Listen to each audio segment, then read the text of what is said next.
In every woman I've ever coached, there is a moment in her journey where the work she's been doing on the surface demands that she goes deeper if she wants a deeper level of health and happiness. And that moment is usually wildly uncomfortable.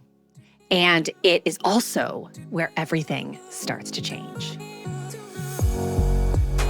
Welcome to your daily hit of grace and grit, your quick dose of inspiration to kickstart your day. I'm Courtney Townley, and here is today's hit. There's a moment in almost every woman's health journey that does not look like progress. In fact, it looks a lot like resistance and even restlessness. Like suddenly noticing how often you abandon yourself or how much integrity pain you're actually in, how automatic it's become, and how long it's been going on. There's a reckoning there. And that moment feels uncomfortable because it asks something very different of you. It's not asking for more effort.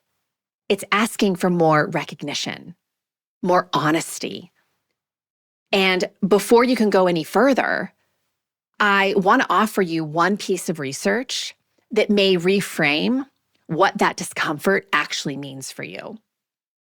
So James Pennebaker at the University of Texas has spent decades studying what he calls expressive writing, the practice of writing honestly about difficult experiences, emotions, and truths. What his research consistently shows is remarkable.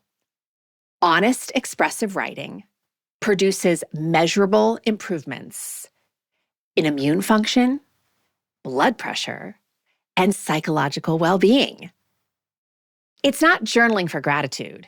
It's not affirmations. It's an honest examination of what is actually true. And I love this because so often on this show, we're diving deep into the connection between our mindset and our emotions and our physical well-being, how those three things are interconnected. And radical honesty is demanded to see the interconnectedness of those things. So the mechanism, as researchers best understand it right now, is that expressive writing converts unprocessed emotional experience into structured narrative. And that act of conversion, of putting words into what has been wordless or formless or really just ignored, reduces the physiological cost of carrying it.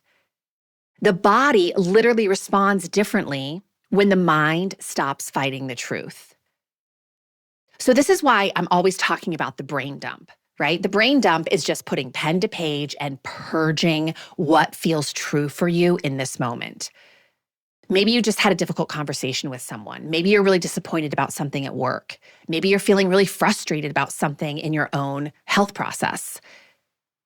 Just writing about that one thing for 3 to 5 minutes really starts to expose how you're truly feeling about it.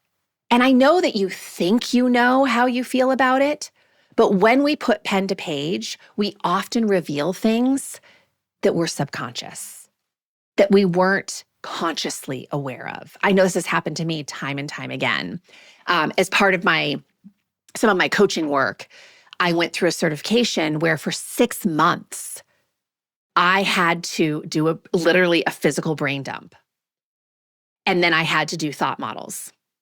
And I was so resistant at the beginning because, of course, my thinking was like most people's. I know what I'm thinking. Why do I need to write it down?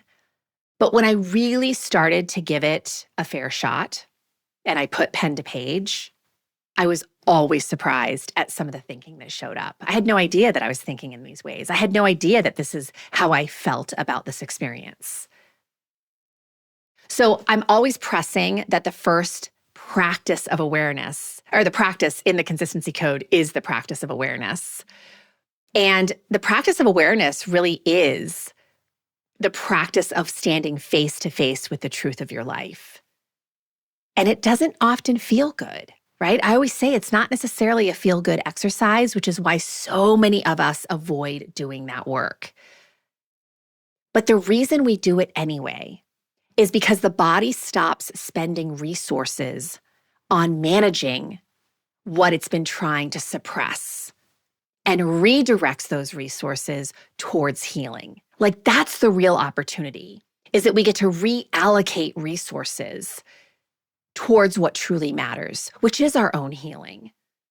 I mean, the amount of time, energy, mental bandwidth, and even money that we spend numbing, denying, avoiding, resisting, suppressing, it's a lot.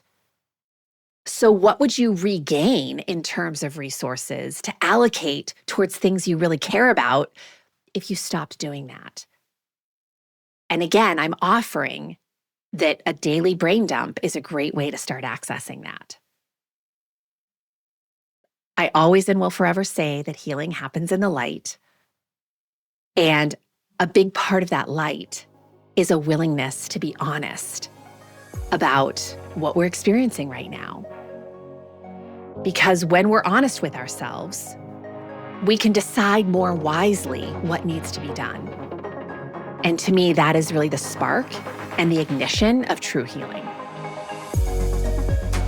If this stirred something inside of you, imagine what a whole book of clarity and courage could ignite.